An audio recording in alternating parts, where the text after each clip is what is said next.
رابیل اس دن کے بعد یونیورسٹی نہیں آئی تو معاذ کو پریشانی ہوئی۔ اسے لگا کہ اس نے اس سے بات کرنے کی کوشش کی تو اس نے یونیورسٹی آنا ہی چھوڑ دیا، لیکن وہ محض میری وجہ سے اپنی پڑھائی کا حرج کیوں کرے گی؟ اس نے سوچا اور وہ پریشان بھی ہوا۔ لیکن آج جب رابیل یونیورسٹی آئی تو اسے تسلی ہوئی، اور وہ نہ چاہتے ہوئے بھی اس کی طرف بار بار دیکھ رہا تھا، لیکن وہ کسی خاص خیال میں کھوئی ہوئی تھی۔ معاذ نے اس کا راستہ روک کر پوچھا، کیا آپ اتنے دن میری اس دن کی حرکت کی وجہ سے نہیں آئی؟ رابیل ہادی کی باتوں کی وجہ سے اتنی پریشان تھی کہ اسے معاذ بھول ہی گیا تھا۔ وہ بولی، میری زندگی میں اور بھی بہت سارے مسئلے ہیں آپ کے علاوہ۔ وہ لڑکا آپ کا بھائی ہے یا کزن؟ معاذ نے اس سے پوچھا تو رابیل اس کا اشارہ سمجھ گئی کہ وہ کس کی بات کر رہا ہے۔ معاذ اس کے پیچھے پیچھے چلنے لگا تھا۔ وہ لڑکا، میرا کیا لگتا ہے، اس بات کو چھوڑو۔ اگر اس نے تمہیں ایسے میرے پیچھے آتا ہوا دیکھ لیا تو وہ تمہارا منہ بھی توڑ سکتا ہے۔ رابیل نے اسے ڈرایا، لیکن وہ خود ڈر گئی معاذ کے اس سوال پر کہ وہ کیوں نوفل کے بارے میں اس سے پوچھ رہا ہے، کہیں اس نے پہچان تو نہیں لیا مجھے۔ معاذ نے کہا، مجھے ایسا لگتا ہے کہ میں نے آپ کو پہلے بھی کہیں دیکھا ہے۔ اس کی بات پر رابیل کے قدم تھم سے گئے۔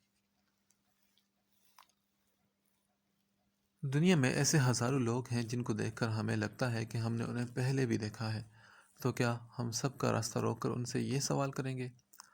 رابیل نے یہ کہہ کر قدم لائبریری کی طرف بڑھا دیے۔ لیکن مجھے کبھی کسی کو دیکھ کر ایسا نہیں لگا رابیل، صرف آپ کو دیکھ کر ایسا لگا۔ معاذ نے کہا۔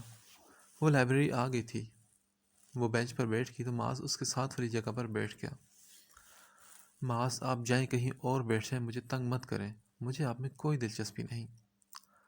رابیل نے اسے کہا، اچھا تو اسی لیے آپ نے میرا پورا نام حنان سے دریافت کرنے کی کوشش کی، اور صدیقی سر نیم سن کر آپ کے چہرے کا رنگ بھی اڑ گیا تھا۔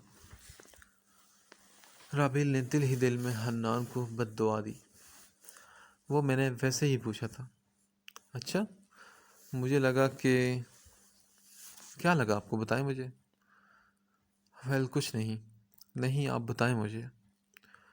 مجھے لگا کہ آپ نے میرا کوئی ناول پڑھ لیا ہے اور مجھے پہچان لیا ہے۔ معاذ نے جب یہ کہا تو رابیل کی جان میں جان آئی۔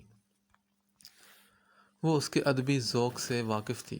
اس نے ایک نظم ٹوٹی پھوٹی سی بچپن میں سنائی تھی رابیل کو، اور وہ کہانیاں بھی بناتا تھا اور خود اسے سناتا بھی تھا۔ ہاں، میں نے آپ کا ناول پڑھا تھا اور مجھے لگا آپ وہی معاذ صدیقی ہیں۔ رابیل نے اب کی بار پینترا بدلتے ہوئے کہا، اچھا، کون سا ناول پڑھا ہے آپ نے؟ معاذ نے پوچھا تو رابیل موبائل کی طرف دیکھتے ہوئے اس کے سارے سوالوں کے جواب دے رہی تھی۔ وہی نا جس میں ہیرو ہیروئن کی شادی ہو جاتی ہے ناول کے آخر میں۔ رابیل نے مسکرا کر کہا، وہ ابھی تک موبائل میں ہی مصروف تھی۔ اچھا، ایسا تو ویسے ہر ناول میں ہوتا ہے۔ معاذ سمجھ گیا کہ وہ بات گول کر رہی ہے۔ اچھا، آپ مجھے یہ بتائیں کہ آپ کسی سے بات نہیں کرتی، کسی سے دوستی نہیں کرتی۔ میں سمجھتا تھا کہ آپ مغرور ہیں، لیکن اب مجھے لگ رہا ہے کہ میں غلط سوچتا تھا۔ آپ مغرور نہیں بلکہ پریشان ہیں، اپنے حالات سے، اپنے گھر کے ماحول سے، اپنی زندگی کے راز سے جسے آپ پوشیدہ رکھنا چاہتی ہیں۔ معاذ نے یہ کہا۔ اس نے نوفل اور رابیل کی باتیں سن لی تھی تو اسے کنفیوز کر رہا تھا۔ اچھا، آپ کو کیسے پتا یہ سب؟ مجھے تو اور بھی بہت کچھ پتا ہے رابیل۔ دیکھو معاذ، پلیز ابھی ابو کو کچھ مت بتانا ورنہ میری پڑھائی ادھوری رہ جائے گی۔ رابیل نے جب یہ کہا تو معاذ حیرت سے اسے دیکھتا رہ گیا کہ وہ کیا بول کر گئی تھی اور کیوں بول کر گئی تھی۔ وہ اس کی بات سمجھنے سے قاصر تھا۔ دوسری جانب عبدالہادی بھی رابیل کی باتیں سوچتا جا رہا تھا۔ اس وقت جو بھی اس نے رابیل کے ساتھ کیا، اسے لگا وہ صحیح کر رہا ہے، مگر آج وہ واقعی پریشان تھا کہ اس نے آخر ایسا کیوں کیا۔ کیا ہو گیا تھا مجھے اس وقت؟ اس نے خود سے سوال کیا۔ میں تو جانتا تھا کہ رابیل مجھے پسند نہیں کرتی، لیکن جب اب اس نے باقاعدہ نفرت کا اظہار کیا ہے تو مجھے برا کیوں لگ رہا ہے؟ اور آسیہ پھپھو، وہ ایسا کیوں پوچھ رہی تھی مجھ سے؟ کیا انہوں نے مجھے رابیل کے کمرے سے نکلتا ہوا دیکھ لیا تھا؟ اور یقیناً انہوں نے اگر دیکھ لیا ہے تو ضرور غلط اندازہ لگایا ہوگا۔ وہ سمجھ رہی ہوں گی کہ میں اس کو ہراساں کرنے کے لیے گیا تھا۔ اس نے اپنے سر کے بال اپنے دونوں ہاتھوں میں جکڑ لیے اور اس کی سمجھ میں کچھ نہیں آ رہا تھا۔ اس رات کے بعد سے رابیل اس کے سامنے نہیں آئی تھی۔ وہ یونیورسٹی بھی نہیں گئی سارا ہفتہ۔ ناشتے پر وہ ہوتی تھی، نہ رات کے کھانے پر۔ اس نے کومل سے پوچھا تو کومل نے کہا کہ رابیل کی طبیعت ٹھیک نہیں ہے، وہ کھانا اپنے کمرے میں ہی کھاتی ہے۔ عبدالہادی سمجھ گیا تھا کہ وہ اس کا سامنا ہی نہیں کرنا چاہتی۔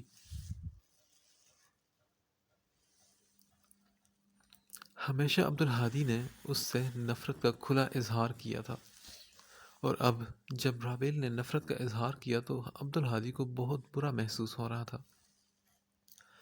میں تو جانتا تھا کہ وہ مجھ سے نفرت کرتی ہے، اب اس نے منہ سے کہا ہے تو میری یہ حالت کیوں ہو رہی ہے؟ کیا اسے بھی اتنا ہی برا محسوس ہوا ہوگا جب میں اس سے کھلم کھلا نفرت کا اظہار کرتا تھا؟ ہادی کی سوچوں میں اضافہ ہوتا جا رہا تھا۔ میں کیوں اس کے بارے میں اتنا سوچ کر خود کو پریشان کر رہا ہوں؟ میں نے اس سے کئی بار معافی مانگی مگر اس نے ایک بار بھی نہیں کہا کہ اس نے مجھے معاف کر دیا ہے۔ شاید وہ چاہتی ہے کہ میں ساری باتوں کی معافی مانگوں۔ اس نے سوچا اور سوچتے سوچتے رات کا 1 بج گیا تھا۔ وہ کبھی بھی اتنی دیر تک نہیں جاگا تھا۔ ادھر رابیل کو بھی نیند نہیں آ رہی تھی معاذ کی باتوں کی وجہ سے۔ وہ سوچ رہی تھی کہ وہ ضرور اس کے ابو کو بتا دے گا اور ابو آ کر مجھے یہاں سے لے جائیں گے اور غصہ بھی کریں گے کہ میں اتنے سال کیوں پرائے گھر میں رہی۔ وہ اب اپنے حالات سے سخت بیزار ہو چکی تھی۔ اے میری قسمت، اگر کوئی اور مصیبت ہے تو وہ بھی نازل کر دے ایک ہی جگہ، ایک ہی بار میں مجھے سارے گناہوں کی سزا دے دے، مجھے یوں قسطوں میں مت مار۔ وہ بے بسی سے اپنی قسمت پر شکوہ کر رہی تھی۔ میں نے تو سوچا تھا کہ یہ پریشانی کی زندگی 3 گھنٹے کی فلم ہوگی، لیکن یہ تو پورا سیریل بنتا جا رہا ہے۔ وہ بیڈ پر لیٹی پنکھے کو گھورتی جا رہی تھی اور اپنے آپ سے ہی باتیں کرتی جا رہی تھی۔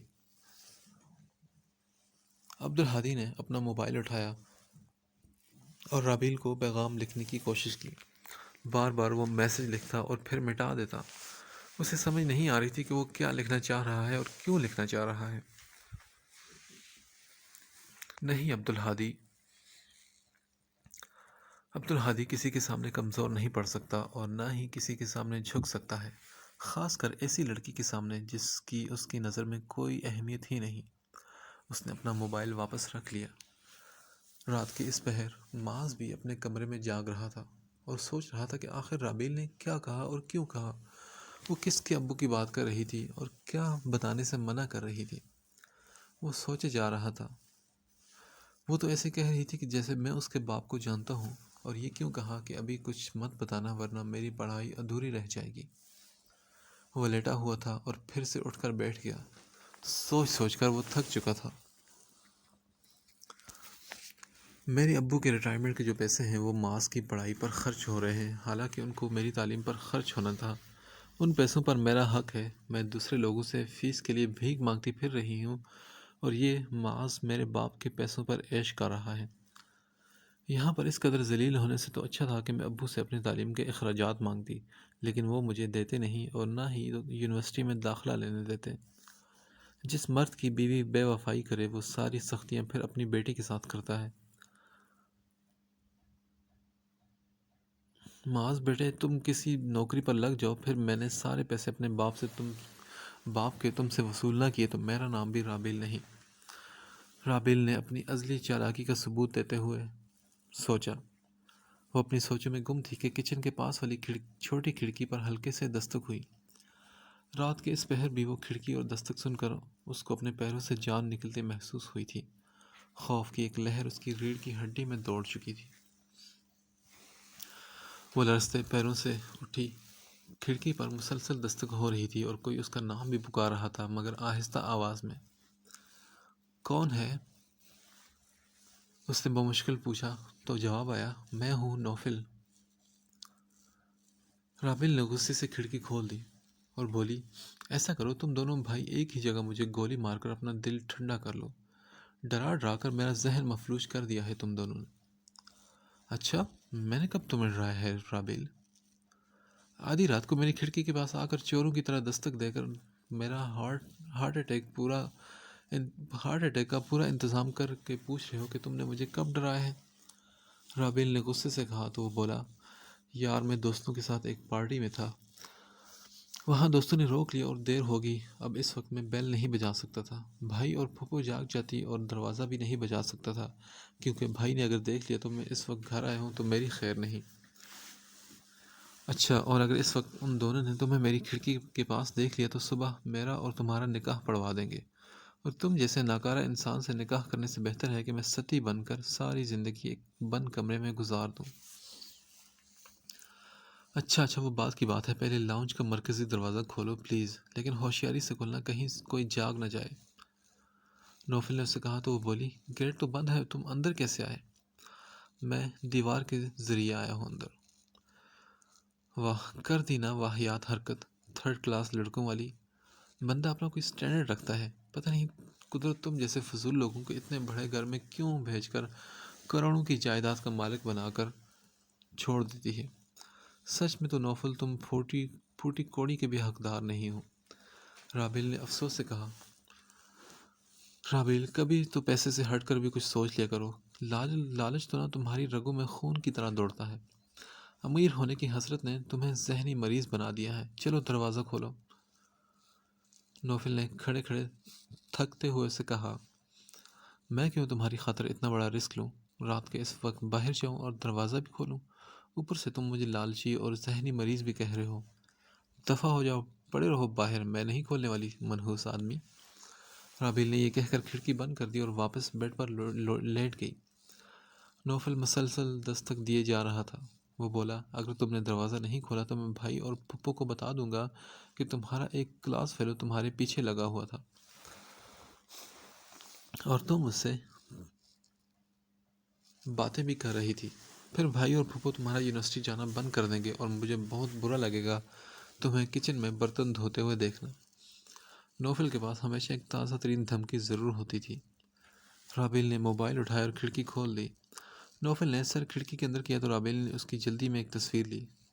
یہ کیا حرکت کی ہے؟ یہ حرکت ہے، یہ ثبوت ہے تمہارا، اگر تم نے اپنا منہ کھولا تو میں پھپھو اور تمہارے ہٹلر بھائی کو یہ تصویر دکھا کر کہوں گی کہ تم بھی آدھی رات کو چوروں کی طرح میرے کمرے میں گھسنے کی کوشش کر رہے تھے۔ بیٹا میں تو صرف یونیورسٹی سے نکال دی جاؤں گی، لیکن تم تو اس گھر سے ہی در بدر ہو جاؤ گے، رابیل نے کہا اور پھر سے کھڑکی بند کر دی اور بتی بجھا کر سونے لگی۔ اس نے نوفل کے لیے دروازہ نہیں کھولا تھا، مگر پھر 15 منٹ بعد اسے ترس آ گیا اور باہر نکل کر دروازہ کھولا اور پھر کھڑکی کے پاس آئی اور بولی، میں نے دروازہ کھول دیا ہے، اب جاؤ مرو اندر۔ وہ اٹھا اور اندر چلا گیا۔ آسیہ بیگم جو الرٹ بیٹھی جاگ رہی تھی، انہوں نے دیکھا کہ کوئی سیڑھیاں چڑھتا ہوا اوپر جا رہا ہے۔ اندھیرے میں وہ پہچان نہیں پائی کہ کون ہوگا۔ نوفل اپنے کمرے میں جا کر بیڈ پر ڈھیسا گیا۔ آسیہ بیگم نے اسی وقت چیختے ہوئے ہادی کو پکارا، ہادی ہادی، جلدی آؤ بیٹا، گھر میں کوئی چور گھس آیا ہے۔ نوفل جو ابھی ابھی لیٹا تھا ان کی آواز سن کر سمجھ گیا کہ وہ اس کے بارے میں بات کر رہی ہیں۔ ہادی نے اوپر سے نیچے جھانکا اور پوچھا، کیا ہوا پھپھو؟ ہادی، کیا ابھی ابھی تم اوپر گئے تھے؟ نہیں پھپھو، میں تو اپنے کمرے میں ہی تھا، نیچے آیا ہی نہیں۔ تو پھر بیٹے کون اوپر گیا ہے؟ میں نے ابھی کسی کو جاتے ہوئے دیکھا، آسیہ بیگم بولی تو نوفل اپنے بال بکھیرتے اور جمائیاں لیتے ہوئے باہر آیا۔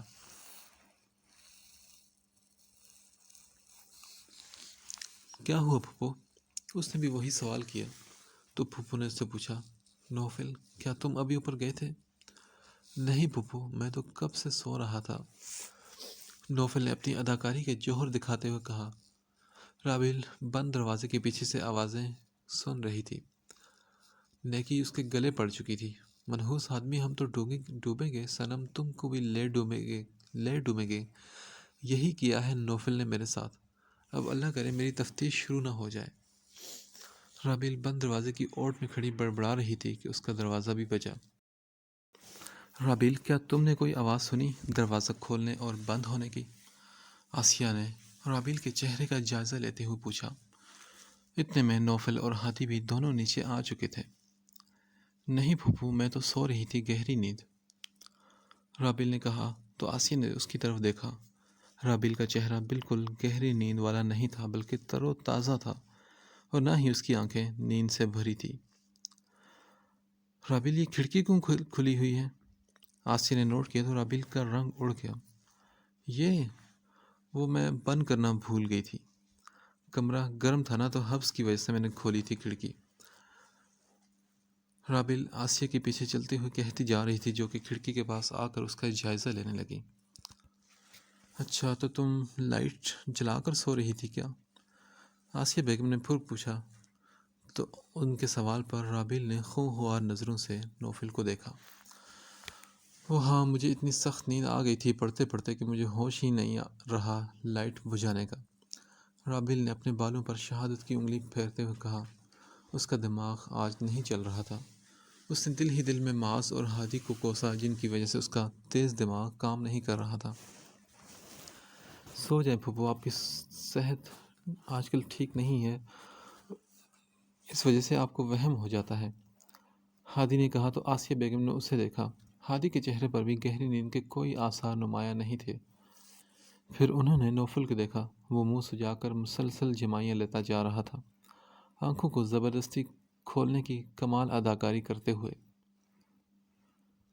تو کیا آج دونوں نے بھی مجھ سے جھوٹ بولا ہے؟ یہ دونوں روز آدھی رات کو ملتے ہیں؟ کیا یہ دونوں میری آنکھوں میں دھول جھونک رہے ہیں؟ ہادی اب رابل کی شکایتیں بھی نہیں کرتا اور رابل کی حرکتیں بھی مشکوک ہیں۔ آسیہ بیگم دل ہی دل میں سوچتی رہی۔ ان کو اپنا دل کسی گہری کھائی میں گرتا ہوا محسوس ہو رہا تھا۔ اگلی صبح ناشتے کی میز پر خاموشی تھی۔ رات جو ہوا سب اس کے بارے میں سوچ رہے تھے اور خاموش تھے۔ نوفل پریشان تھا کہ کہیں پکڑا نہ جائے، ہادی پریشان تھا کہ پھپھو اس پر شک کر رہی ہیں، اور رابل معاذ کا سوچ کر پریشان تھی کہ آج وہ اس سے کیا کہے گی، اور آسیہ ہادی اور رابل کو نوٹ کر رہی تھی۔ وہ کسی نتیجے پر نہیں پہنچ پا رہی تھی۔ بالآخر کومل بول پڑی، آج کیوں سب نے چپ کا روزہ رکھا ہوا ہے؟ ہادی نے کہا، ارے تم ہو نا، تم بولو۔ پٹر پٹر بولنے والا انسان تو آج کسی سوچ میں گم ہے۔ کومل نے بھی نوفل کی طرف دیکھتے ہوئے کہا، میں اپنے آپ پر غور کر رہا ہوں، میں بھی ایک سنجیدہ لڑکا بننا چاہتا ہوں۔ ویسے بھی کسی نے مجھ سے کہا ہے کہ میں اپنا سٹینڈرڈ رکھوں۔ نوفل کی بات پر کومل کی ہنسی چھوٹ گئی۔ نوفل، تم سرکس میں رکھے جانے کے قابل ہو، پلیز ایسے باتیں مت کرو، اور یہ سٹینڈرڈ والی بات کس نے کی ہے تم سے؟ کومل نے اپنی ہنسی پر بمشکل قابو پاتے ہوئے کہا تو وہ بولا، ہے ایک عظیم انسان جس نے مجھے یہ مشورہ دیا۔ نوفل نے رابل کی طرف دیکھتے ہوئے کہا۔ ہادی نے دیکھا رابل چائے کا کپ دونوں ہاتھوں سے تھامے کسی گہری سوچ میں گم ہے، اور آسیہ بیگم مسلسل ہادی کو نوٹ کر رہی تھی کہ وہ بار بار رابل کو دیکھ رہا ہے۔ رابل نے اٹھتے ہوئے کہا، چلیں، دیر ہو رہی ہے، اور اس نے نوفل کو چلنے کا اشارہ کیا۔ ہاں ٹھیک ہے، میں تمہیں ڈراپ کر دیتا ہوں، آج مجھے اس طرف کسی آفس میں بھی جانا ہے، راستے میں تمہاری یونیورسٹی آتی ہے۔ اس سے پہلے کہ نوفل کچھ کہتا، ہادی ایک دم سے کھڑا ہوا اور گاڑی کی چابیاں اٹھا کر رابل سے بولا۔ آسیہ بیگم ایک بار پھر چونک سی گئی کہ یہ اچانک ہادی رابل پر اتنا مہربان کیسے ہو گیا، اور رات کھڑکی کھلی ہونے کی وجہ سے اس نے کچھ کہا بھی نہیں، ورنہ تو وہ اسے غیر ذمہ دار اور ناقابل بھروسہ اور پتہ نہیں کیا کیا کہتا رہتا تھا غصے میں، مگر کل رات ہادی نے ایک لفظ بھی نہیں کہا۔ ان کی پریشانی میں اضافہ ہوا۔ رابل نے کہا، نہیں، مجھے نوفل چھوڑ دے گا، دونوں روز ساتھ جاتے ہیں، تو آج کیا ہو گیا؟ مگر ہادی نے اس کی بات نظر انداز کرتے ہوئے کہا، چلو رابل، اور اس کو لے کر سیدھا باہر چلا گیا۔ رابل ہکا بکا رہ گئی، اور اس نے آسیہ کو دیکھا اور پھر بیگ دائیں کندھے پر لٹکا کر ہادی کے پیچھے بھاگی۔ آسیہ کا خون کھول کر رہ گیا تھا۔ زندگی میں یہ پہلی بار تھا جب ہادی نے آسیہ بیگم کی بات کو نظر انداز کیا تھا، کیونکہ انہوں نے ہادی کو رابل کو لے جانے کو منع کیا تھا۔ رابل چپ چاپ بیٹھ کی گاڑی میں سارا راستہ خاموشی سے کٹا، اور رابل کی یونیورسٹی آ گئی اور وہ وہاں سے اتر گئی۔ ہادی آگے بڑھ گیا۔ رابل ابھی گیٹ پر ہی تھی کہ رابل ابھی گیٹ پر ہی ہادی کی اس حرکت کو سوچ رہی تھی کہ معاذ نے اپنی بائک اس کے سامنے لے جا کر روکی۔ ہادی نے بیک ویو مرر میں دیکھا کہ کوئی لڑکا رابل کے پاس آ کر رکا ہے۔ اس نے فوراً گاڑی واپس تیزی سے گھمائی۔ معاذ نے رابل سے پوچھا، آپ کل کیا کہہ رہی تھی کہ ابو کو نہ بتاؤں؟ میں آپ کی بات سمجھ نہیں سکا۔ معاذ نے بائک سے اترے بنا ہی سوال کیا تو رابل اپنے خیالوں سے باہر آئی۔ کل؟ ہاں رابل، کل آپ نے جو کہا میں اس کی بات کر رہا ہوں۔ اتنے میں ہادی وہاں پہنچ چکا تھا۔ رابل نے نہ سمجھی سے پوچھا، کون سی بات؟ آپ کس بارے میں بات کر رہے ہیں؟ وہ جیسے بے خودی کے عالم میں بول رہی تھی۔ ہادی اپنی گاڑی سے اترا اور آہستہ آہستہ سے چلتا ان کے قریب آیا۔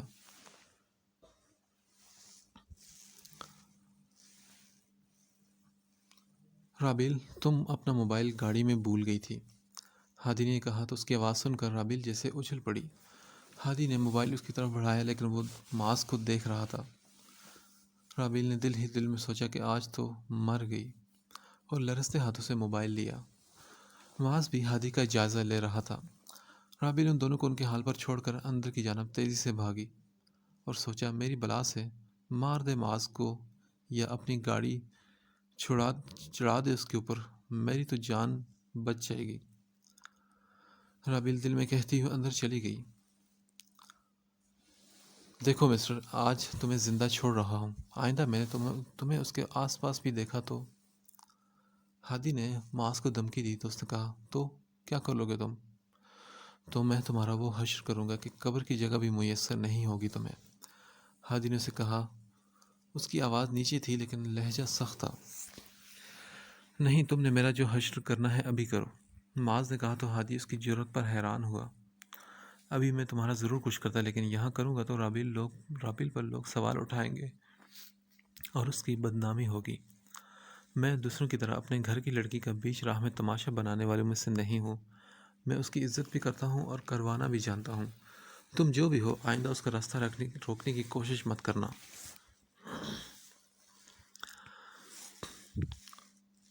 ہادی نے یہ کہا اور وہاں سے جانے لگا۔ معاذ اس کی گاڑی کا نمبر نوٹ کرنے لگا۔ وہ سمجھ گیا کہ یہی وہ شخص ہے جس سے رابل ڈرتی ہے۔ رابل نے معاذ کو کلاس میں آتے دیکھا تو سکون کا سانس لیا۔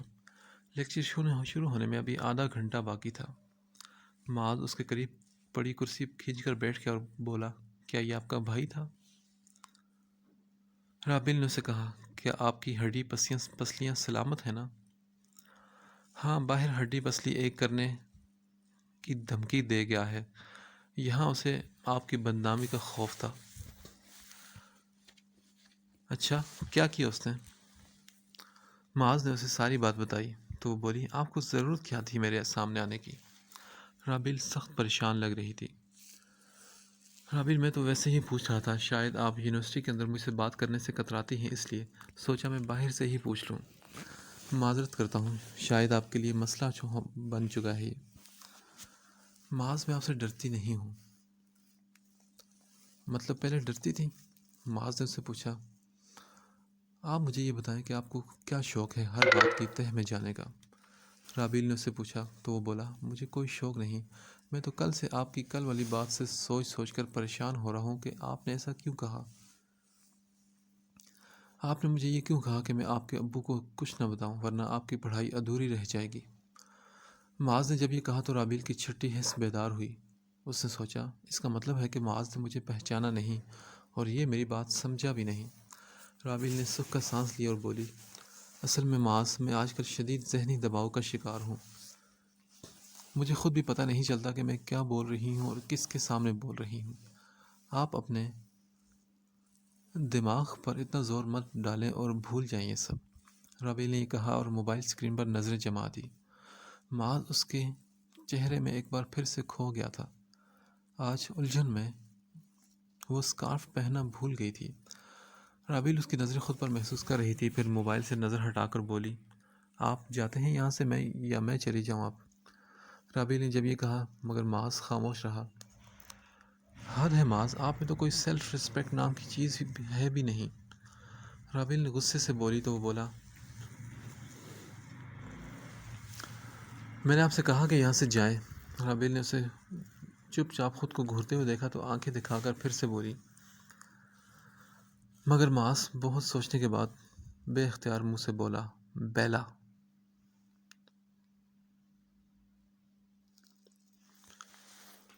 معاذ کو سب پتہ چل چکا تھا۔ ساری کہانی سن لینے کے بعد دونوں کے مابین کافی دیر تک خاموشی رہی۔ وہ دونوں لیکچر ختم ہونے کے بعد باہر بینچ پر آ کر بیٹھ گئے تھے۔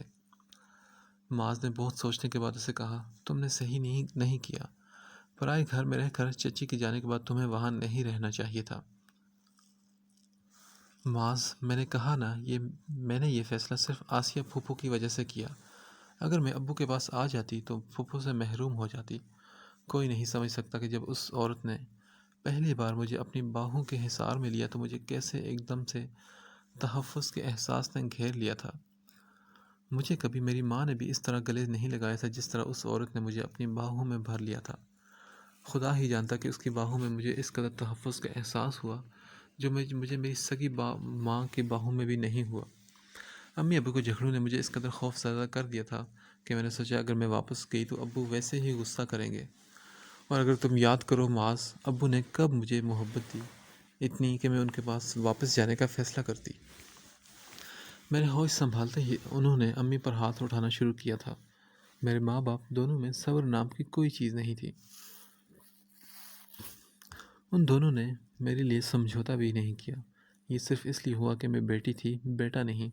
اگر میری جگہ ان کا بیٹا ہوتا تو شاید وہ نباہ کر لیتے۔ مجھے نہیں پتا کہ کس کا قصور تھا، لیکن میں کہتی ہوں کہ مجھے دونوں سے پیار نہیں ملا۔ وہ محبت و شفقت جس کی امید میں نے اپنے ماں باپ سے کی تھی وہ مجھے آسیہ پھوپھو سے ملی۔ یہ وہی ابو تھے معاذ جنہوں نے پلٹ کر میری خبر تک نہیں لی، صرف اس لیے کہ میں نے اپنی ماں کے ساتھ رہنے کا فیصلہ کیا تھا۔ ان کو سمجھ جانا چاہیے تھا کہ میں 11 سال کی بچی تھی، مجھے ان چیزوں کی سمجھ نہیں آتی تھی۔ ایک چھوٹی سی بچی باپ کے بغیر تو رہ سکتی ہے لیکن ماں کے بغیر نہیں۔ امی نے مجھے کہا تھا کہ اپنے باپ کے ساتھ مت جانا، وہ دوسری شادی کر لیں گے اور پھر سوتیلی ماں تم پر ظلم کرے گی۔ تمہارا باپ تمہیں مجھ سے ملنے نہیں دے گا۔ ان کو معلوم ہی نہیں تھا کہ وہ کچھ دن کے مہمان ہیں۔ ان کے بعد میرے ذہن میں یہ بات بھی تھی کہ ابو نے شادی کر لی ہوگی اور سوتیلی ماں مجھ پر ظلم کرے گی۔ مجھے وہ حالات گھر کے یاد تھے۔ اس وقت میرا دل کیسے کرتا کہ میں ان کے پاس واپس چلی جاؤں۔ اس گھر میں میری صرف بری یادیں تھیں جو میرے چھوٹے سے ذہن پر نقش ہو چکی تھی۔ دنیا میں مجھے اپنے لیے صرف ایک ہی جائے پناہ نظر آ رہی تھی اور وہ تھی آسیہ پھوپھو۔ میں اس وقت اتنی چھوٹی تھی کہ مجھے صحیح اور غلط کا فیصلہ کرنا نہیں آ رہا تھا۔ میں اور امی 1 سال تک ان کی سہیلی کے گھر رہے۔ ابو نے پورا 1 سال مجھے نہیں پوچھا، لیکن اس گھر میں بھی ایک بدترین زندگی میری منتظر تھی۔ پھولوں کی سیج میرے لیے وہاں بھی نہیں بچھی تھی۔ رابل نے اسے اپنے ماضی کے بارے میں بتایا، مگر ہادی والی باتیں معاذ سے چھپا کر رکھی۔ معاذ نے اسے کہا، اب تمہیں وہ گھر چھوڑ دینا چاہیے۔ ہاں معاذ، میں خود بھی اس بارے میں سوچ رہی ہوں، لیکن اس وقت میری سب سے اہم پرائورٹی میری تعلیم ہے۔ میں اپنی ایجوکیشن مکمل کیے بنا کوئی فیصلہ نہیں کر سکتی۔ تم جانتے ہو اگر میں واپس آ گئی تو ابو میرا یونیورسٹی جانا بند کر دیں گے۔ تم خود سوچو تعلیم کے بغیر میری زندگی کیا ہوگی۔ معاذ، میں تم سے ریکویسٹ کرتی ہوں کہ میری تعلیم مکمل ہونے تک پلیز تم ابو کو کچھ مت بتانا۔ رابل نے اسے کہا تو وہ بولا، مگر تم کسی گرلز کالج سے بھی اپنی تعلیم مکمل کر سکتی ہو۔ معاذ، تمہاری رگوں میں بھی وہی خون دوڑ رہا ہے، ہمارے خاندان کی مردوں والا۔ عورت کی ترقی تم لوگوں سے برداشت نہیں ہوتی۔ ایک گرلز کالج کی ایجوکیشن میں اور یونیورسٹی کی ایجوکیشن میں بہت فرق ہوتا ہے۔ گرلز کالج سے میں اسکول ٹیچر کے علاوہ کچھ نہیں بن سکتی، جبکہ مجھے بزنس وومن بننا ہے۔ مجھے بہت سی ترقی کرنی ہے۔ رابل نے کہا تو ایک پل کو اسے لگا کہ رابل کی ذہنیت بھی شہرین جیسی ہے، وہ غربت میں نہیں رہ سکتی۔ معاذ ریاض صدیقی کی گھڑی ہوئی کہانیوں پر یقین رکھتا تھا جو انہوں نے شہرین کے متعلق اس کو سنائی تھی۔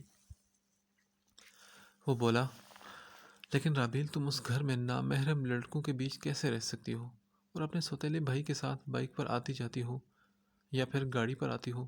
کیا تمہاری نزدیک یہ سب ٹھیک ہے؟ کم از کم میری غیرت اپنے چچا کی بیٹی کے بارے میں یہ سب برداشت نہیں کر پا رہی اب۔ تم جتنی بھی وضاحتیں دے دو رابیل، لیکن سچ یہی ہے کہ اپنا گھر اپنا ہوتا ہے اور اپنا باپ اپنا ہوتا ہے۔ میرے خیال سے معاذ، آج عبدالہادی کو دیکھ کر تمہیں اندازہ ہو گیا ہوگا کہ میں وہاں کیوں رہ رہی ہوں۔ وہ دونوں بھائی میری بہت عزت کرتے ہیں، اور جہاں تک نامحرم کی بات ہے تو وہ تم بھی ہو میرے لیے۔ میری بات اور ہے رابیل، میں تمہارا چچا زاد ہوں اور ہمارا خونی رشتہ ہے۔ ہمارے گھر میں تمہارے والد بھی ہیں، تم وہاں آرام سے رہ سکتی تھی۔ معاذ، میں نے کہا نا، وقت گزر چکا ہے۔ 12 سال کی بچی کو جو صحیح لگا اس نے کیا۔ تم کیوں نہیں گئے تھے اپنے نانا نانی اور اپنے ماموں خالہ کے ساتھ جب وہ تمہیں لینے آئے تھے؟ تم نے کیوں میرے ابو کا انتخاب کیا؟ صرف اس لیے نا کہ ان کے ساتھ تمہیں تحفظ کا احساس تھا؟ تو مجھے بھی وہی تحفظ کا احساس آسیہ پھوپھو کے ساتھ ہے۔ خیر، اس بحث کو ختم کرو، جو ہوا سو ہوا۔ اب گزرا وقت واپس نہیں آ سکتا، یہ ہماری قسمت تھی۔ پھر بھی مجھے اپنے باپ سے محبت ہے۔ باپ جیسا بھی ہو، بیٹی اسے نفرت نہیں کر سکتی۔ اب گڑے مردے مت اکھاڑو، میں بیزار ہوں ان باتوں سے۔ ابو نے میرا نہیں سوچا تو میں نے ان کا نہیں سوچا، بات ختم، حساب برابر۔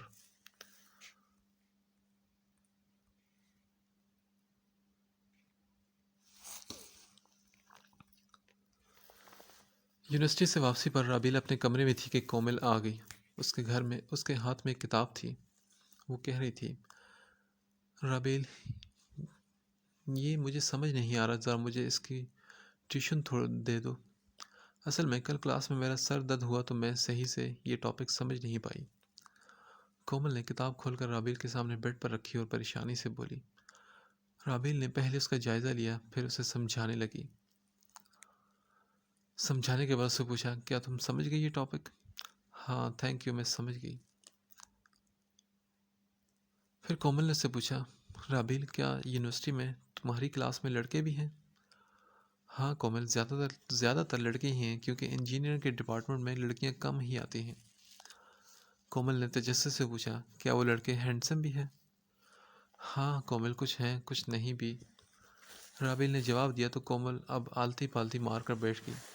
اس نے اس وقت جامنی رنگ کا کرتا سفید گھیردار شلوار کے ساتھ زیب تن کیا ہوا تھا۔ وہ 18-19 سال کی لڑکی بہت پیاری لگ رہی تھی اس وقت۔ کومل نے پھر اس سے پوچھا، وہاں تو ضرور ہیرو ٹائپ لڑکے بھی ہوتے ہوں گے نا؟ رابیل نے اس سے پوچھا، کومل، تمہاری نظر میں ہیرو کون ہوتا ہے؟ تو وہ بولی، ہیرو وہی ہوتا ہے جو ہینڈسم ہو، پیسے والا ہو، سوٹڈ بوٹڈ ہو، بڑی سی گاڑی پر آتا ہو اور کروڑوں کی جائیداد کا مالک ہو۔ کومل نے اسے جواب دیا تو رابیل کے لبوں پر ایک زخمی سی مسکراہٹ پھیل گئی۔ وہ بولی، کومل، میری ایک بات غور سے سن لو، اور میری بات کو برا بھی مت منانا۔ میں تمہیں بتاتی ہوں کہ ہیرو کیسے کہتے ہیں۔ کومل، یہ جو ساری خوبیاں تم نے ایک ہیرو کی بتائی ہیں نا، یہ ساری خوبیاں ہادی میں موجود ہیں۔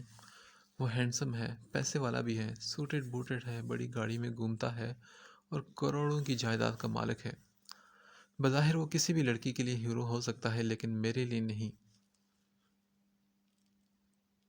دنیا نے اس کا حسین چہرہ دیکھا ہے کومل، لیکن میں نے ہادی کا بہت ہی بھیانک روپ دیکھا ہے۔ ہادی کی وہ آنکھیں جو سب کو حسین لگتی ہیں، میرے لیے وہ دنیا کی سب سے خوفناک آنکھیں ہیں، کیونکہ ان آنکھوں کی نفرت جھیلی ہے میں نے۔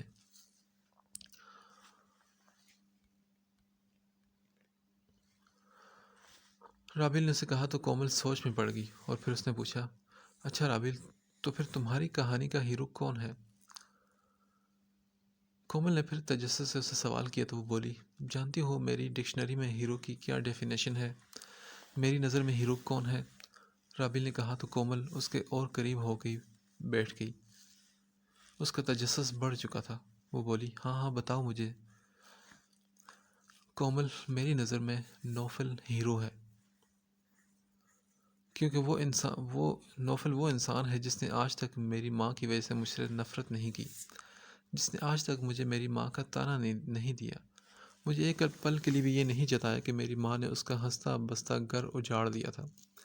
نوفل وہ انسان ہے جو کروڑوں کی جائیداد کا مالک ہے، لیکن اس نے کبھی اس بات پر غرور نہیں کیا۔ مجھے نوفل نے اندھیروں سے نکالا ہے۔ آج میں زندہ ہوں تو نوفل کی وجہ سے۔ اگر وہ اس دن پھپھو سے نہیں کہتا کہ میں گھر پر نہیں مل رہی، میں اس الماری کے اندر ہی پڑی مر جاتی۔ نوفل میرا محسن ہے، اس نے مجھ پر احسان کیا ہے۔ وہ تلخ باتیں بھی ایسے میٹھے انداز میں بول دیتا ہے کہ مقابل کو برا نہیں لگتا۔ نوفل کی آنکھیں ہادی کی طرح پیاری نہیں ہیں، لیکن مجھے اس کی آنکھوں سے خوف نہیں آتا۔ کومل، نوفل حقیقی ہیرو ہے میری نظر میں۔ رابعہ نے جب یہ کہا تو کومل کافی دیر خاموشی سے اسے دیکھتی رہی اور پھر بولی، تو اس کا مطلب ہے تم نوفل سے شادی کرو گی؟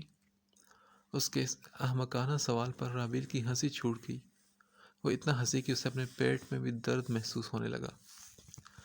کومل، واقعی میں تمہارا دماغ ننھا سا ہے۔ میں نے صرف ایک مثال دی اور تم شادی تک پہنچ گئی۔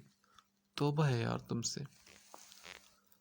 رابعہ پھر سے ہنسنے لگی اور پیچھے کچن کی کھڑکی کا جائزہ لینے کے لیے آنے والے عبدالہادی نے یہ سب سن لیا۔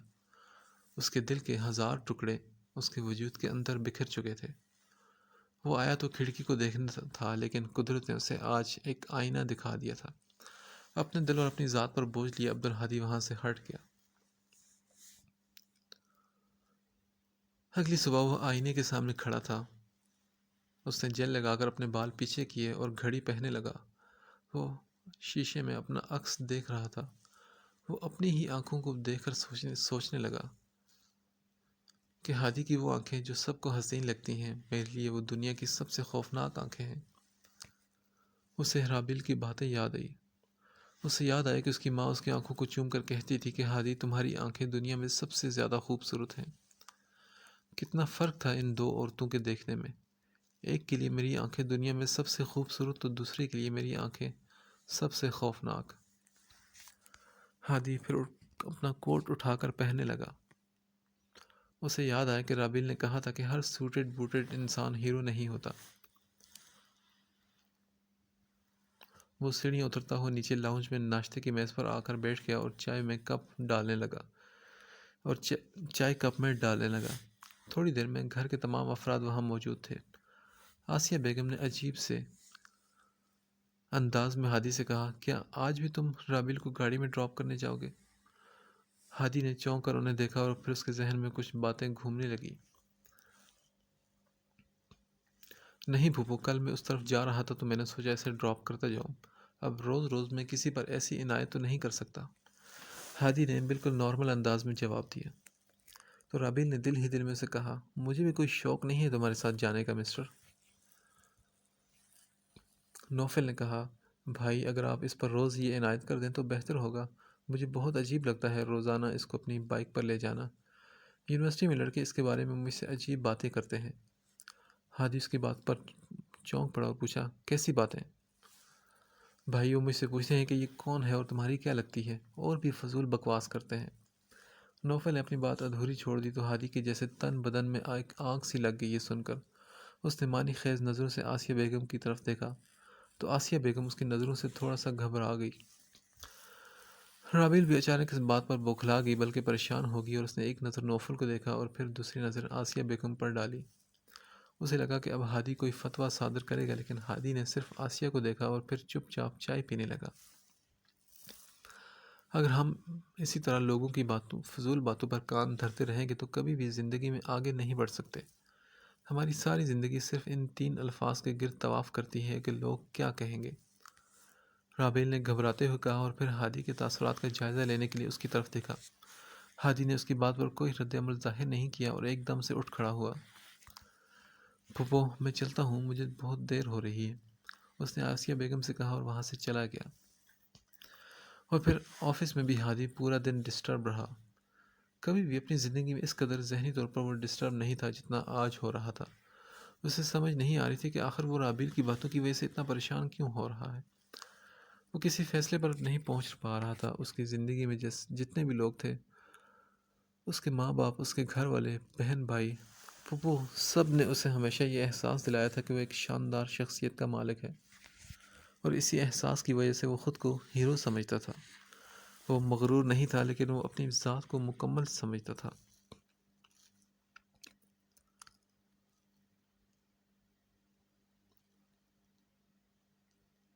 اور جو کچھ اس نے رابیل کے ساتھ کیا تھا اسے لگتا تھا وہ اسی کی حقدار ہے۔ نفرت کے باوجود اس نے اسے پناہ دی، لیکن اس نے نوفل کی باتوں نے اسے سوچ میں ڈال دیا کہ کسی سے نفرت کرنے کی کوئی نہ کوئی وجہ ہوتی ہے، اور میرے پاس رابیل سے نفرت کرنے کے لیے کوئی بھی وجہ نہیں۔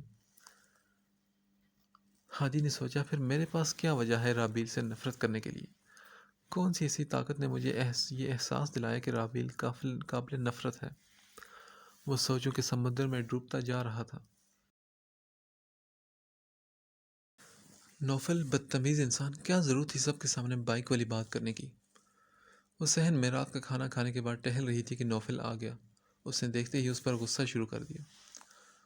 یار، میں چاہتا تھا کہ تم بھائی کے ساتھ یونیورسٹی آؤ اور جاؤ۔ سچ بتاؤں تو مجھے لڑکے واقعی بہت تنگ کرتے ہیں تمہارے حوالے سے، اور مجھے بہت برا محسوس ہوتا ہے۔ انہوں نے مجھ سے پوچھا تھا کہ تمہاری بہن ہے تو میں نے کہا نہیں، میری کزن ہے۔ تب سے لے کر وہ مجھے تنگ کرتے ہیں کہ میرے اور تمہارے بیچ کوئی چکر چل رہا ہے۔ میں تم سے 1000 بار کہتا ہوں کہ یونیورسٹی میں مجھ سے دور رہا کرو اور اپنی کسی کلاس فیلو کو دوست بنا لو، اس کے ساتھ گھوما پھرا کرو۔ رابیل نے اسے کہا کہ میرا مزاج کسی اور کے ساتھ نہیں ملتا اور مجھے کوئی بھی اچھا نہیں لگتا۔ اچھا، تو وہ لڑکا کون تھا جس کے ساتھ آج کل تم اکثر باتیں کرتے ہوئے پائی جاتی ہو؟ تم اپنے کام سے کام رکھو۔ اچھا، کوئی لڑکا نہیں تھا۔ رابیل نے اسے غصے سے ڈانٹا تو وہ ہنسنے لگا۔ اوپر گیلری میں کھڑا عبدالہادی ان دونوں کو دیکھ رہا تھا۔ اسے رابیل کی کہی گئی باتیں ذہن میں گردش کر رہی تھی۔ وہ نوفل کی ہمراہی میں کس قدر بے خوف باتیں کر رہی تھی اور چہل پہل کر رہی تھی۔ ہادی غصے سے اپنے کمرے میں آ گیا۔ وہ بیڈ پر لیٹ گیا اور اپنا دایاں بازو اپنی آنکھوں پر رکھ دیا۔ ابھی اس کے سونے کا وقت نہیں تھا کیونکہ رات کے 10 بج رہے تھے۔ وہ اس وقت شدید ذہنی ٹینشن کا شکار تھا۔ پہلے اسے غصہ آتا تھا مگر اب اسے دکھ بھی ہو رہا تھا۔ وہ کروڑوں کی جائیداد بھی لٹا دے پھر بھی میرے دل میں اپنے لیے اتنا نرم گوشہ تک نہیں بنا سکتا کہ میں چند دعائیہ کلمات اس کو دے دوں۔ ہادی کو رابیل کی بات یاد آئی تو اس کی آنکھیں نم ہو گئی۔ اس نے سوچا، رابیل، کیا میں نے تمہارے ساتھ کبھی کوئی بھلائی نہیں کی؟ کیا تم مجھے چند دعائیں بھی نہیں دے سکتی؟ تمہیں وہ ظلم تو یاد ہیں جو میں نے تم پر کیے، لیکن میں نے تمہارے ساتھ بہت ساری اچھائیاں بھی کی ہیں۔ وہ سب تم کیوں بھول چکی ہو؟ تم کہتی ہو کہ میں نے تمہارا بچپن تباہ کر دیا۔ تم یہ کیوں نہیں دیکھتی کہ میں نے اپنے گھر میں تمہیں پناہ بھی دی، تمہیں زمانے کی بری نظروں سے بچایا، بالکل ویسے ہی جیسے کومل کی حفاظت کی۔ تمہارے لیے میں ایسے ہی غیرت کھاتا ہوں جیسے اپنی بہن کے لیے۔ لڑکیوں کو تو خواہش ہوتی ہے ایسے شخص کی۔ تمہیں آج میری قدر نہیں رابیل، اور تمہیں میری کوئی بات اچھی یاد بھی نہیں آ رہی، لیکن وہ دن بھی آئے گا رابیل کہ اس زمانے کی ہوس بری نظریں تم پر ہوں گی، لیکن اس دن عبدالہادی تمہارے ساتھ نہیں ہوگا۔ تم ڈھونڈو گی مجھے لوگوں سے بچانے کے لیے، مگر میں تمہیں نہیں ملوں گا۔ آج تم کہتی ہو کہ عبدالہادی برا انسان ہے، ایک دن تم اسی عبدالہادی کو ڈھونڈتی پھرو گی رابیل۔ جب ساری دنیا تمہیں تنہا چھوڑ دے گی تب تمہیں احساس ہوگا کہ عبدالہادی کی حیثیت کیا تھی تمہاری زندگی میں۔ جب تمہارا سامنا دنیا کے برے لوگوں سے ہوگا تب تمہیں پتہ چلے گا کہ برے لوگ کیسے ہوتے ہیں۔ ہزاروں دکھ پڑے سہنا، محبت مر نہیں سکتی ہے تم سے بس یہی کہنا، محبت مر نہیں سکتی۔ عبدالہادی کی بے چینی کسی طور کم نہیں ہو رہی تھی۔ زندگی میں پہلی بار وہ ایسی کیفیت سے دوچار ہوا تھا۔ اسے ہمیشہ غصہ آتا تھا، لیکن آج اسے پہلی بار رابیل کی باتوں پر دکھ ہو رہا تھا۔ آج اسے نیند نہیں آ رہی تھی۔ اس نے سوچا، کیا مجھے رابیل سے معافی مانگنی چاہیے؟ اس نے دل ہی دل میں ایک فیصلہ کیا اور اپنے کمرے سے باہر آ گیا۔ آہستہ آہستہ اپنی سیڑھیاں اترنے لگا۔ لاؤنج میں اس وقت نیم اندھیرا تھا۔ رات کے 1 بج رہا تھا اور یہ انتہائی غیر مناسب وقت تھا کسی کے کمرے میں جانے کا۔ وہ یہ بات اچھے طریقے سے جانتا تھا، لیکن اس نے سوچا، ابھی نہیں تو کبھی نہیں، صبح ہوتے کہیں دیر نہ ہو جائے۔ مگر وہ تو سو رہی ہوگی، اس نے سوچا۔ پھر اسے یاد آیا کہ وہ واٹس ایپ پر ابھی آن لائن تھی 2 منٹ پہلے۔ اس کا مطلب ہے کہ وہ ابھی جاگ رہی ہے۔ اس کے کمرے کے دروازے کے باہر کھڑا ہو کر وہ سوچ رہا تھا کہ دستک دے یا نہ دے، مگر پھر بہت ہمت کر کے اس نے ہلکی سی دستک دی۔ رابیل کمرے میں اسٹڈی کر رہی تھی اور ساتھ موبائل بھی دیکھتی جا رہی تھی۔ دستک نے اس کا دھیان اپنی طرف کھینچ لیا۔ اس کی چھٹی حس بیدار ہوئی۔ وہ سمجھ گئی کہ اس وقت کون ہو سکتا ہے۔ اس نے سوچا وہ دروازہ نہیں کھولے گی، جو بھی ہے وہ اسے سوتا ہوا سمجھ کر واپس چلا جائے، لیکن مسلسل دستک ہونے کی وجہ سے اس نے سوچا شاید آسیہ پھوپھو ہوں گی اور ان کی طبیعت ٹھیک نہیں ہوگی۔ اس نے آرام سے پوچھا، کون؟ میں ہوں رابیل، عبدالہادی، دروازہ کھولو، مجھے تم سے ضروری کام ہے۔ آگے سے عبدالہادی کا جواب سن کر رابیل کو بہت غصہ آیا۔ اس نے سوچا دروازہ نہیں کھولے گی، لیکن ہادی ڈھیٹ پن کا مظاہرہ کیے ہوئے تھا۔ آپ کو جو بھی بات کرنی ہے صبح کر لیجیے گا، کیونکہ یہ کوئی مناسب وقت نہیں ہے بات کرنے کا۔ رابیل نے تھوڑا سا دروازہ کھول کر کہا، مگر ہادی دروازے کو دھکیل کر اندر داخل ہو گیا۔ یہ کیا بدتمیزی ہے؟ یہ کون سا طریقہ ہے کسی کے کمرے میں گھسنے کا؟ رابیل نے غصے سے اسے آنکھیں دکھائی تو وہ بولا، رابیل، کیا کوئی ایسا طریقہ ہے کہ میں تم پر کیے گئے ظلم کا ازالہ کر سکوں یا کوئی کفارہ ادا کر سکوں؟ کیا تم مجھے معاف کر سکتی ہو اس سب کے لیے جو میں نے تمہارے ساتھ ناانصافیاں کی ہیں؟ عبدالہادی اپنے ٹراؤزر کی جیب میں دونوں ہاتھ ڈال کر اس کی طرف دیکھ کر کہنے لگا۔ رابیل پہلے تو کافی دیر اسے حیرت سے دیکھتی رہی، پھر بولی۔ عبدالہادی بولا، میں نے پہلے بھی تم سے معافی مانگی تھی مگر تم نے معاف نہیں کیا۔ رابیل نے کہا، پہلے آپ نے مجھ سے معافی نہیں مانگی تھی بلکہ الٹا اپنے احسانات جتا کر چلے گئے تھے، اگر آپ کو یاد ہو تو۔ میں سمجھ گئی تھی کہ آپ اپنی ذات پر اتنے سارے الزامات برداشت نہیں کر پائیں گے، اور ہر وہ راستہ تلاش کرنے کی آپ نے کوشش کی جس سے آپ ان الزامات سے آسانی سے نکل سکیں۔ مجھے تحفظ دینے کا احسان آپ نے مجھ پر جتایا۔ آپ نے تو مجھ سے صحیح طریقے سے معافی مانگی ہی نہیں تو میں کیسے معاف کر دیتی؟ رابیل دیوار سے ٹیک لگائے دونوں ہاتھ سینے پر باندھ کر کھڑی ہو گئی اور وہ نیچے دیکھ کر بول رہی تھی، اچھا ٹھیک ہے رابیل، میں اب صحیح طریقے سے تم سے معافی مانگ رہا ہوں، پلیز مجھے معاف کر دو، میں نے جو کچھ بھی کیا اسے بھول جاؤ۔ عبدالہادی نے اپنے ہاتھ ٹراؤزر کی جیب سے نکال کر اس کے سامنے جوڑے تو رابیل نے حیرت سے دیکھا۔ پھر اس نے کہا، میرے معاف کرنے سے کیا ہوگا؟ کیا آپ کے دل کو سکون آ جائے گا؟ مگر میرے دل کو سکون نہیں آئے گا۔ آپ شاید اس لیے معافی مانگ رہے ہیں تاکہ آپ سکون سے سو سکیں۔ آج بھی آپ خود غرض بن کر صرف اپنے لیے ایسا کر رہے ہیں، میرے لیے نہیں۔ رابیل نے اسے جتایا تو وہ بولا، ٹھیک ہے تو مجھے معاف مت کرو، بلکہ اس کے بدلے میں مجھے ویسے ہی سزائیں دو جیسے میں نے تم کو دی ہیں۔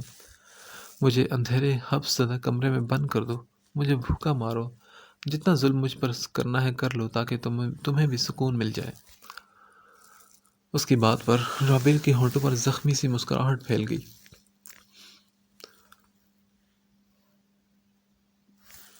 مگر وہ وقت گزر چکا ہے ہادی، تب میرا بچپن تھا، اب آپ کا بچپن نہیں ہے۔ میں آپ کو سزا دے بھی دوں لیکن آپ کو وہ تکلیف نہیں ہوگی جو مجھے بچپن میں ہوتی تھی۔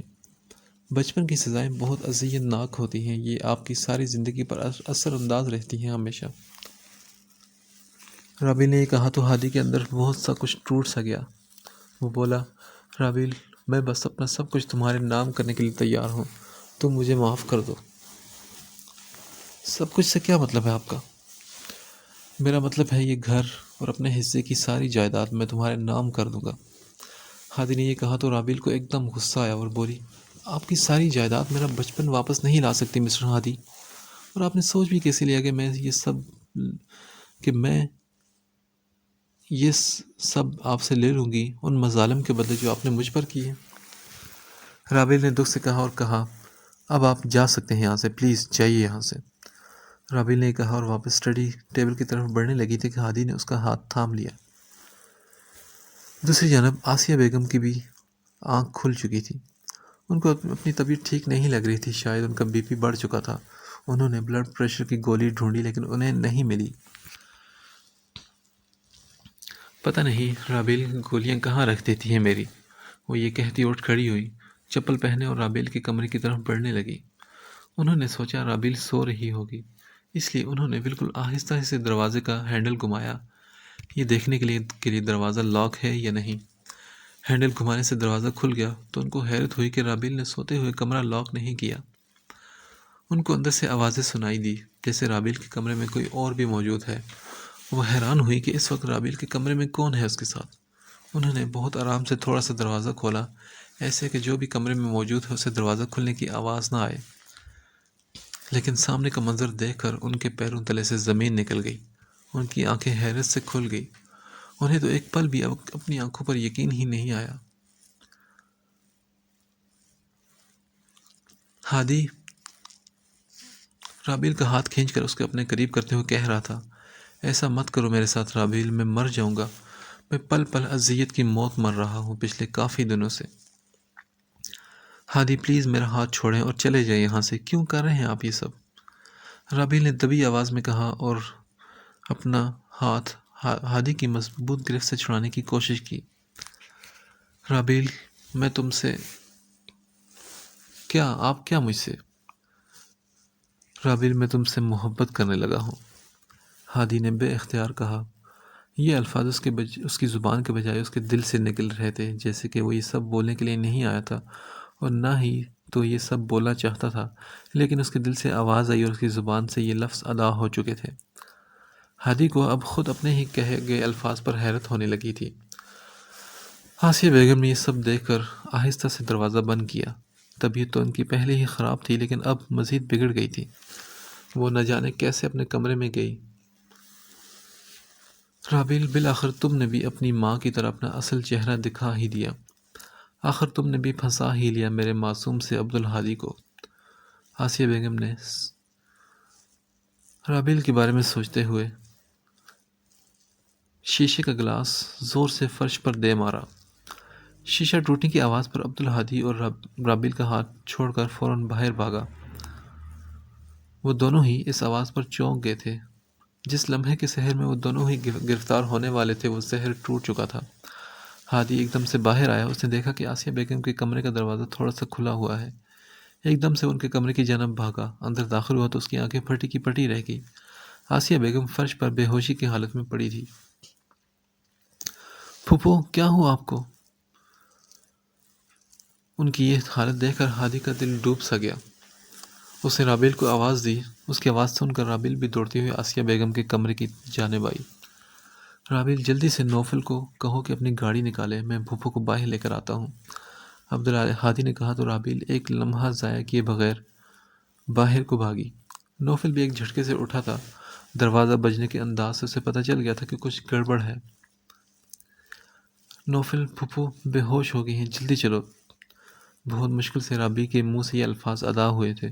اس کی حالت بھی غیر ہو چکی تھی۔ ایک پل کو اسے لگا کہ اس کی ساری دنیا لٹنے والی ہے، کیونکہ آسیہ بیگم تو اس کی کل کائنات تھی۔